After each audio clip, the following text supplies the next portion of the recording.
Alors, bonjour à toutes et à tous. Aujourd'hui, on vous propose, dans la suite de notre série de webinaires sur la question de la mise en récit, sur un format un peu particulier, un peu de capsule vidéo, dont on présentera un petit peu le détail, de poursuivre nos réflexions.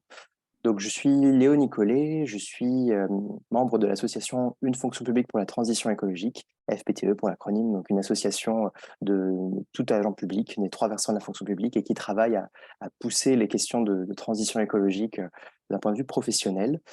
Dans le cadre de nos travaux, on vous a proposé de réfléchir à une série de webinaires sur la question de la mise en récit, à mettre au singulier ou au pluriel. Et donc, nous avions un troisième webinaire qui était organisé sur un témoignage et un retour d'expérience dans le cadre du projet La Rochelle Territoire Zéro Carbone. Alors, Ève Lamandour, que je vais présenter, avait une petite contrainte à ce moment-là, et donc on a décidé de pouvoir procéder à un enregistrement a posteriori du webinaire pour quand même pouvoir apporter son retour d'expérience et son témoignage très enrichissant. Donc, pour vous rappeler peut-être dans quel cadre se situe cet enregistrement, on a imaginé un cycle de trois webinaires, avec un premier cycle autour des outils et des clés pour se lancer dans une démarche de récit, avec un témoignage de Julien Vidal et de Stéphane Labranche. Puis nous avons imaginé un second webinaire autour de la plongée dans les récits de transition, avec une intervention d'un représentant de l'ADEME qui nous a présenté les scénarios Transition 2050, ainsi qu'un designer public, Yann Olivier, de l'agence Vraiment Vraiment, qui travaille sur la prospective et le lien avec la science-fiction. Et donc, notre troisième cycle de webinaire était sur un témoignage et retour d'expérience concret qui a lieu dans le cadre du projet La Rochelle Territoire Zéro Carbone. Donc, sans plus attendre, je vais présenter Ève Lamandour. Donc, Ève Lamandour, vous êtes chercheuse, vous êtes une universitaire, vous travaillez, vous êtes maître de conférence à l'IAE et au CEREG. Donc, CEREG, c'est le Centre de recherche en sciences et en gestion. Et donc, vous travaillez sur la question des récits. Donc, aujourd'hui, on vous propose un témoignage dans le cadre de votre participation au projet La Rochelle Territoire Zéro Carbone. Pour commencer, peut-être, donc on sera sur un témoignage à peu près 15 ou 20 minutes, on a le temps de prendre le temps d'échanger. Et peut-être pour lancer nos échanges, est-ce que vous pourriez nous présenter brièvement ce projet La Rochelle Territoire Zéro Carbone et plus spécifiquement la composante sur la mise en récit et comment vous avez contribué à ça? Très bien, bonjour Léo Nicolet.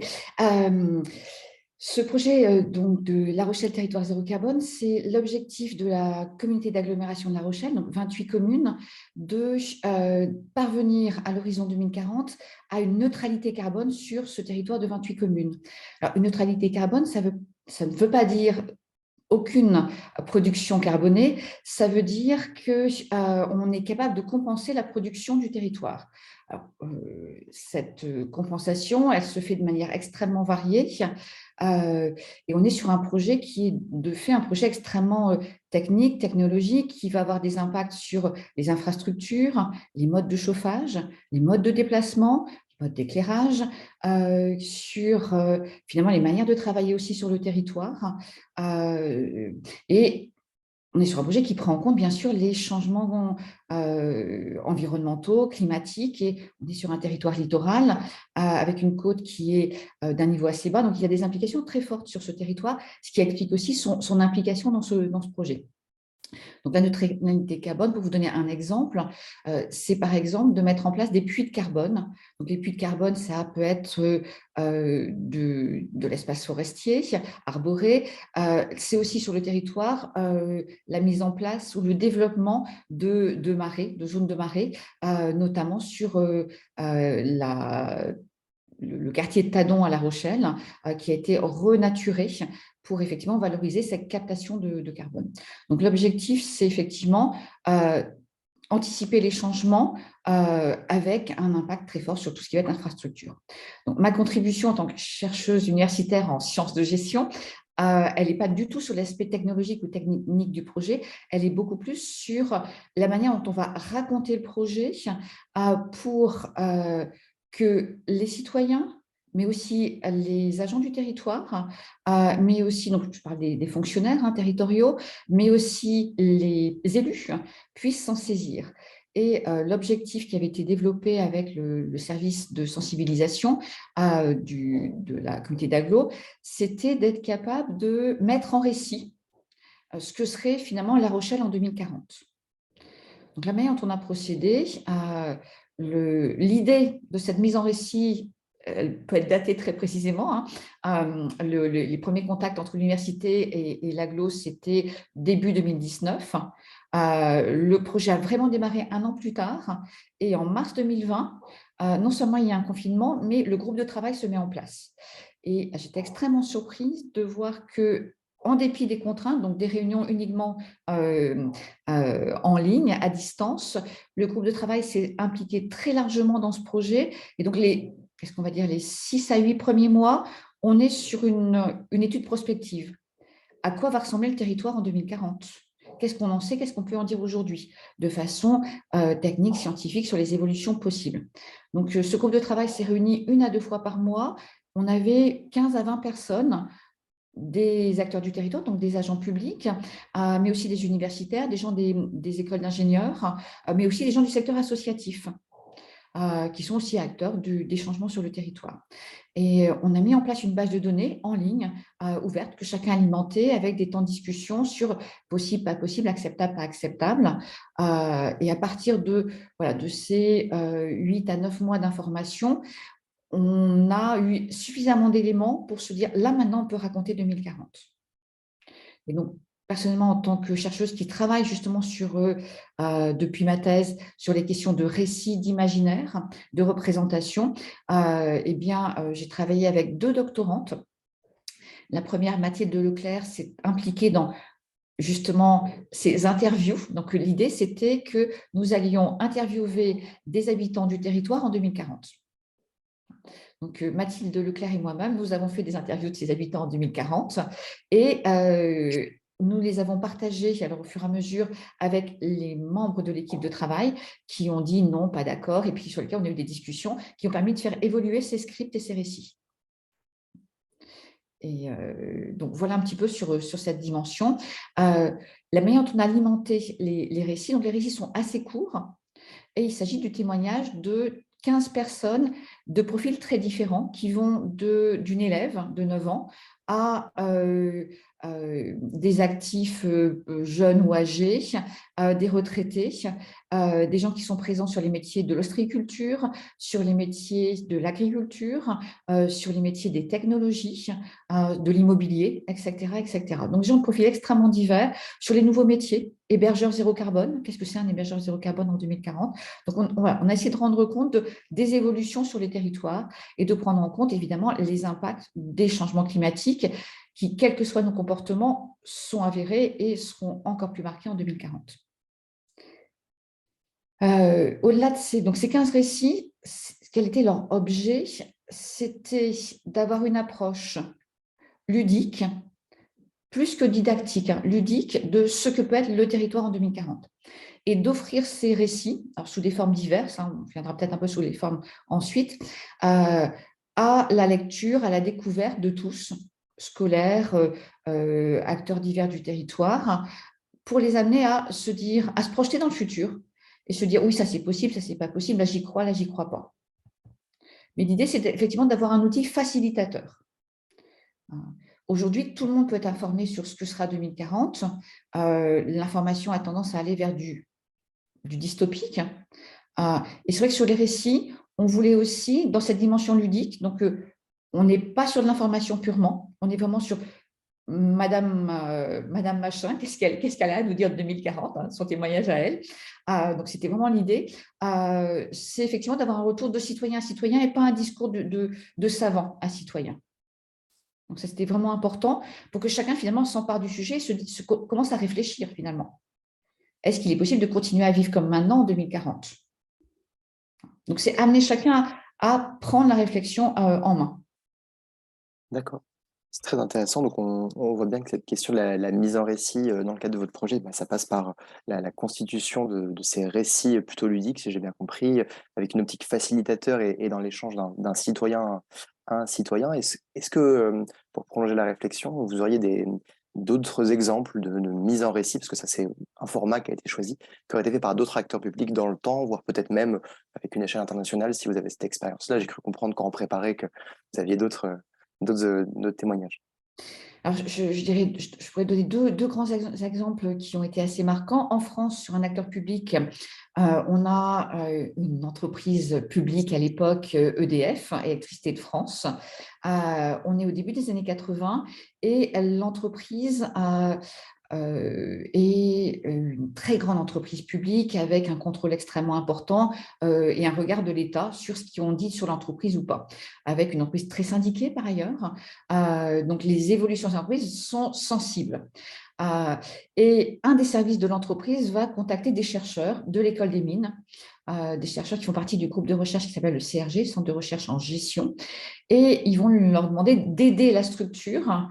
Donc, on parle d'un service spécifique, hein, pas de la direction générale, d'aider la structure à passer un cap, et le cap s'appelle à l'époque le cap de l'informatisation. Donc, on va changer les manières de faire. Et l'équipe de l'école des mines qui travaille avec ce service en particulier se rend compte au bout de quelques mois que rien n'avance, qu'il y a des blocages et que chaque fois qu'on propose des scénarios, finalement, la hiérarchie dit non, c'est pas possible, c'est risqué, on peut pas dire ça, on peut pas faire savoir ça, si les médias s'en emparent, etc. Et finalement, au bout de quelques mois, Jacques Girin, qui est un des chercheurs de l'équipe, et l'équipe se dit, mais peut-être que finalement, on est en train de mal comprendre comment faire évoluer ce projet de prospective, et peut-être qu'il faut raconter une histoire qu'on va décaler. Et au lieu de parler du futur de EDF, on va parler du futur d'une entreprise fictive dans un pays imaginaire. Alors, c'est l'époque où a été traduit peu de temps avant un très bel ouvrage de science-fiction qui s'appelle Les Chroniques martiennes. Et inspiré par ce modèle, eh bien, ils vont créer les Chroniques muxiennes et ils vont imaginer une entreprise qui s'appelle Électricité de Muxi, donc EDM, Université de Muxi, Électricité de Muxi. Et donc, ils vont rédiger les chroniques de cette entreprise dans ce pays imaginaire et qui va passer à ce qu'on appelle à l'époque la télématique, qui va devenir l'informatique ensuite. Ils vont écrire des scénarios de pièces de théâtre, ils vont écrire une nouvelle, ils vont écrire un certain nombre d'objets qui tournent autour de cet objet imaginaire, mais qui va permettre de susciter la discussion en n'ayant plus ces freins de qu'est-ce que les syndicats vont dire, qu'est-ce que les médias vont dire, qu'est-ce que le grand public va dire. Donc là, finalement, on parle d'un objet fictif. Et ça a permis de déclencher le processus, en fait, sur comment va être le futur d'une entreprise publique dans le domaine de l'énergie avec ce passage à l'informatisation. Donc là, on a un très, très bel exemple et il y a de la littérature sur le sujet, donc on peut savoir aujourd'hui ce qui s'est fait autour de ce projet. Et sur un exemple un petit peu différent, donc je vous ai parlé d'une doctorante qui a travaillé sur le projet sur La Rochelle. Actuellement, il y a une autre doctorante, Louise Bernard, qui travaille sur les projets effectivement de changements territoriaux liés au changement climatique sur les territoires littoraux. Donc, elle travaille beaucoup sur La Rochelle, un territoire zéro carbone, mais aussi par visée comparative sur ce qui se passe sur d'autres lieux, d'autres collectivités littorales. Et elle a notamment travaillé sur la ville de Glasgow, en Écosse, qui là aussi a mis des projets assez originaux en place, avec une autre vision finalement de ce que va être le récit de la ville future. Et là, ils ont orienté les choses sur la prise en compte de l'avis des citoyens de façon très large, en mettant en place une sorte de théâtre de discussion qui porte le nom vraiment de théâtre, et où chacun peut venir participer sous une forme relativement théâtralisée de finalement comment on imagine, comment on se projette et comment on va faire. Donc là, on a un récit très participatif, très collaboratif, et on peut imaginer qu'on a effectivement, alors j'en sais pas encore suffisamment, il faudra interroger Louise Bernard sur le sujet, sur ce qui se fait sur Glasgow, mais on sent qu'il y a de la part des acteurs locaux, là aussi, une grande ouverture à la prise de risque, parce qu'un théâtre ouvert, c'est laisser la possibilité à toutes les paroles de s'exprimer. Donc là, c'est un choix, un politique aussi, qui a été fait sur cette ville. Très bien. Il y a des choses à ajouter? Oui, pardon. Oui, non, je voulais simplement dire que d'autres villes en France, d'autres agglomérations et d'autres villes font pas mal de choses sur ces questions de mise en récit. Sur les grandes villes, on peut citer Bordeaux, on peut citer Lyon, mais des agglomérations, des villes de beaucoup moins de grande importance en termes de population font aussi des choses sur le sujet aujourd'hui. D'accord.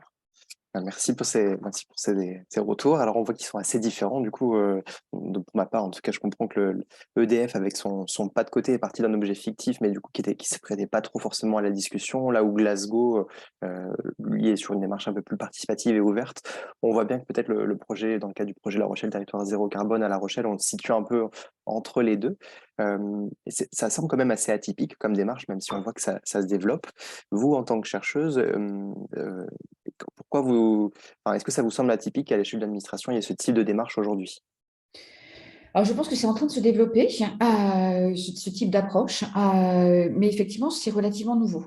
Je pense que là, on peut considérer que voilà, le territoire de l'agglomération de La Rochelle est assez pionnière, assez pionnier en la matière, parce que ces fameux scripts, donc on a 15 interviews de citoyens qui sont sur le territoire en 2040, bien, il faut aussi que la collectivité les fasse vivre. Alors, il y a voilà, des choses qui sont en train de se mettre en place aujourd'hui. Il faut qu'elle les fasse acter aussi par le politique, par l'ensemble des services, bien évidemment. Est-ce qu'on se retrouve là-dedans ou pas, hein? Donc, oui, c'est une démarche qui est une démarche originale et qui est novatrice, ce qui veut dire qu'on a, et c'était aussi un point intéressant pour moi en tant que chercheuse, mais aussi je pense que pour les équipes et les groupes de travail, et je pense que ça expliquait la motivation de chacun, c'est qu'on apprend en faisant. Donc, au fur et à mesure qu'on a mis en place ce groupe de travail, de prospective, on a vu aussi que des informations passaient ou ne passaient pas parfois. Donc, l'évolution du littoral, plage, pas plage, etc. Donc là, bah oui, le territoire va changer de forme. L'attractivité touristique, elle sera peut-être plus seulement sur le trait de côte, elle sera peut-être aussi sur l'intérieur du territoire. Donc, il y a beaucoup de choses qui se mettent en place. On apprend en faisant, on apprend dans la discussion aussi, c'était un point important, hein, cette dimension collective du projet. Je crois que c'était une de ses forces, qui a beaucoup joué sur la mobilisation des agents publics impliqués dans le groupe de projet. Et aujourd'hui, le projet, il est aussi en train de se décliner au niveau des scolaires, hein, puisqu'on avait aussi décliné un volet scolaire. Et aujourd'hui, le projet, ben, il est aussi mis en place dans les écoles sur le territoire. On laisse libre cours avec un cadre aux enfants encadrés par leur instituteur ou institutrice, d'imaginer ce que va être ce territoire en 2040. Donc là, il y a aussi ce jeu sur de la science-fiction. Je vais visiter le futur, je reviens et je raconte ce que j'ai vu, avec ce côté un peu magique. Aujourd'hui, sur le territoire, voilà, c'est une proposition qui a été faite à des écoles qui ont, pour un nombre important, répondu positivement. Et je pense que c'était ce qui fait le côté atypique du projet, c'est que l'idée aussi, qui peut-être est nouvelle dans les collectivités territoriales ou au niveau de l'État, c'est de susciter des envies. Donc, ce n'est pas un projet extrêmement cadré où on ne prend pas de risques. C'est un projet qui laisse une parole relativement ouverte. Donc, ça veut dire qu'on a des politiques qui sont suffisamment matures pour accepter cela. Ce n'est pas simple, hein, pour un politique qui peut avoir un projet sur un territoire d'entendre des paroles divergentes. Donc de les entendre, et bah oui, c'est in fine le politique qui prend la décision, on est bien d'accord, mais d'être voilà, un membre de la discussion. Donc c'est une preuve de maturité aussi importante, et de laisser donc cette parole ouverte sur comment on se projette en 2040. Les changements vont être radicaux, on ne peut pas le nier. Donc on ne va pas décrire un futur dystopique, on va essayer d'écrire à travers ces récits un futur désirable, un futur possible, mais qui va beaucoup secouer nos habitudes. Donc, je pense que là, oui, on est sur une dimension tout à fait atypique pour une administration publique. Je me permets de rebondir sur ça parce que c'est vrai que c'est quelque chose qu'on avait vu dans le cadre du coup du webinaire avec notamment Marianne Juin, qui était la deuxième intervenante avec vous aussi dans le cadre de ce témoignage et ce retour d'expérience. Elle nous avait présenté justement ce que vous nous dites en fil rouge, que dans vos récits, on n'est pas forcément l'objet, voilà, on n'a pas forcément pu rentrer dans le cœur de ce que disait chacun des récits, ils sont tous très riches, mais en tout cas que de manière générale, vous ne cherchiez pas forcément à aller que vers un consensus et que les récits témoignaient de personnes qui étaient plutôt favorables, opportunistes aussi par rapport à ces sujets-là, voire carrément frileux. C'est assez intéressant, ça, on le voit. Est-ce que vous pouvez nous en dire un petit peu plus sur ce choix? Parce que c'est quand même un choix et on voit que ça nécessite une certaine maturité, en tout cas, pour pouvoir aller vers ça. Oui, c'est important pour nous que les récits fassent réagir. on ne voulait pas faire des récits didactiques. Je dirais que l'ADEME fait ça de façon très, très bien. On a de parfaits outils sur le site, on a des très beaux récits sur ce que peut être 2040-2050, mais on a des outils qui sont, d'une certaine façon, faits pour des gens déjà engagés dans la démarche, qui cherchent de l'information. On a des outils qui sont faits plutôt pour des professionnels et des chercheurs. Ce que l'on voulait, c'était des récits qui parlent aux citoyens lambda, quel que soit son degré de motivation vis-à-vis des changements climatiques, quelle que soit sa sensibilité écologique ou non. Et donc, on a mis en scène des personnes qui sont en 2040 et qui, pour certaines, ont été des vrais acteurs du changement, très motivés, très militants, avec le côté parfois un peu abrasif des militants d'ailleurs, hein, dans la parole, donc on l'a pas gommé ça. Et puis de l'autre côté, ceux qui sont nés avec, on a quelques personnes qui sont effectivement, qui ont moins de 20 ans, et qui sont nés dans le changement et pour qui ça ne pose pas de problème, c'est un donné. Et puis on a aussi mis en scène des gens pour qui ça a été un effort. Et pour qui c'est peut-être toujours un effort, qu'il y a une dimension de regret, de nostalgie sur le monde d'avant. Donc, certains qui étaient réticents et qui ont finalement sont rentrés parce que agents immobiliers, ils y voyaient des opportunités sur les changements en type d'habitat, sur les changements en type de chauffage, etc., etc., en mode de déplacement. Donc, qui rebondissent sur donc, des gens de l'immobilier, des gens du secteur du bâtiment, qui subissent à un moment et puis qui finissent par prendre le côté opportuniste du changement. Et puis oui, on va le porter aussi de notre côté. Et puis des gens qui sont très réticents parce qu'ils n'avaient pas envie de changer leurs habitudes. Et c'est important de donner à entendre aussi ce type de parole. Donc, de montrer des profils extrêmement divers par rapport à ces changements de comportement qui vont arriver très vite, puisque l'horizon 2040, c'est dans très peu de temps finalement.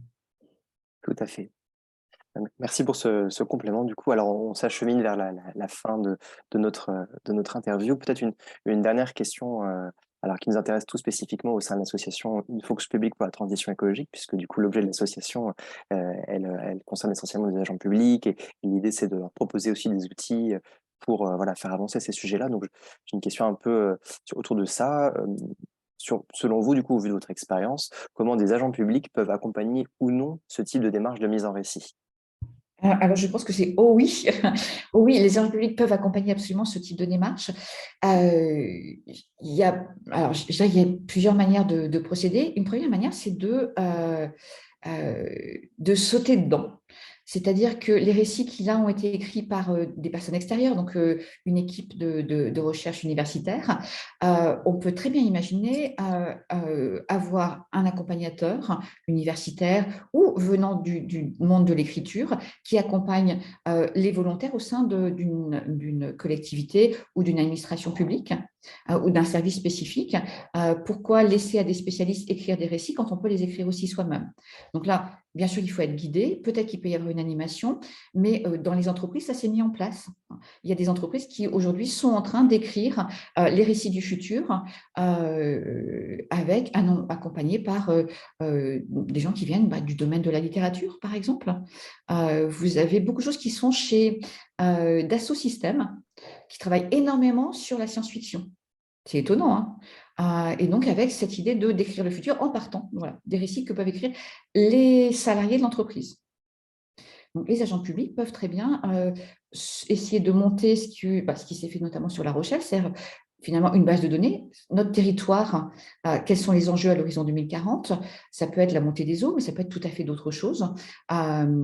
Et quels sont ces enjeux? Qu'est-ce qu'on peut prévoir sur les évolutions? Là, l'ADEME, par exemple, fournit des outils extrêmement intéressants pour imaginer ce que ça va être. L'INSEE donne des éléments sur les évolutions des populations aussi à l'horizon 2040. Et à partir de ces bases de données, c'est se dire mais comment nous-mêmes, on peut écrire ce que serait ce futur désirable. Donc là, je pense que c'est une première manière, c'est prendre ça à corps et se dire finalement, mon métier en 2040, ça ressemble à quoi? Qu'est-ce qui va changer? Du télétravail, du contact davantage, moins de déplacements, des déplacements autrement. Donc là, tous ces éléments sont à prendre en compte. C'est aussi éventuellement jouer sur faire venir un regard extérieur. Donc, ça peut être une équipe d'universitaires, par exemple, qui peut venir et essayer de travailler avec les équipes sur, finalement, ça va être quoi les modes de fonctionnement, sur l'action, sur les compétences du service en question. hein, et comment les choses vont évoluer et comment est-ce qu'on peut travailler pour alerter les agents eux-mêmes, les élus systématiquement et les citoyens, hein, qui vont être partie prenante de cela. Donc, je pense que le rôle des agents est extrêmement important et il peut être un rôle très actif ou un rôle de facilitateur. Très bien. Écoutez, je vous propose du coup qu'on conclue cet échange. Alors, pour reprendre peut-être un peu l'ensemble de nos questions, en tout cas, moi, ce que je retiens de notre échange et de votre témoignage, c'est du coup, dans la question de ces récits, pour le cas du projet La Rochelle Territoire Zéro Carbone, le caractère ludique est assez important, que ça, voilà, c'est facilitant en tout cas d'aborder ça, mais qu'il ne faut pas avoir peur pour autant du dissensus, et que ça, c'est un témoignage très intéressant. Que les récits, ça permet de faire un pas de côté. On l'a vu dans le cas de EDF que vous avez cité, ça facilite les choses, ça permet de faire ce petit pas de côté. Pour autant, voilà, il faut accepter que c'est quelque chose qui soit novateur et qu'on apprend en faisant. Donc, mais ça peut susciter des envies. Donc ça, c'est très intéressant. Donc il faut montrer cette diversité. Et puis pour terminer avec le rôle des agents publics, eh ben, je vais reprendre vos propos et donc du coup, qui n'hésitent pas à sauter dans le récit, comme vous l'avez dit.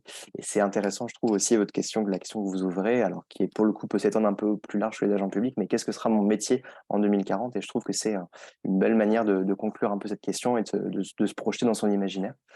Est-ce que vous avez peut-être un mot de la fin avant de conclure? Oui, je dirais que l'objet des récits, c'est, vous l'avez bien synthétisé, c'est effectivement je pense qu'il est double, amener à une prise de conscience, euh, de s'obliger à se dire 2040, ça va être quoi raisonnablement? Est-ce qu'on peut continuer comme ça? Et puis, susciter le débat. Et les changements de comportement, ils s'observent beaucoup à travers les questions de débat. Parce qu'on est tous informés, on a tous le même niveau d'information aujourd'hui, on a tous accès à énormément d'informations. Le fait d'être informé ne change pas le comportement. Il ne suffit pas à changer le comportement. C'est indispensable, hein, on est bien d'accord, mais ça ne suffit pas. Donc, le débat, c'est ce qui amène à la discussion, c'est ce qui amène davantage la capacité à modifier son comportement. Et je pense que ça, c'est un des points forts des récits. Très bien. Eh bien, écoutez, je vous propose d'en rester là. Merci beaucoup, Eve Lamandour, de vous être prêtée à l'exercice, du coup, malgré ce petit décalage. J'ai beaucoup apprécié d'avoir échangé avec vous. Donc, pour rappel, ça s'intégrera dans le cadre de notre série de webinaires un peu plus largement. Donc là, il n'y a pas forcément eu l'échange avec les participants, mais dans mes questions, évidemment, je me suis permis de reprendre un petit peu les réflexions. Un grand merci. Je vous Euh, remercie. et je vous souhaite une bonne continuation et à très vite. Merci. Merci.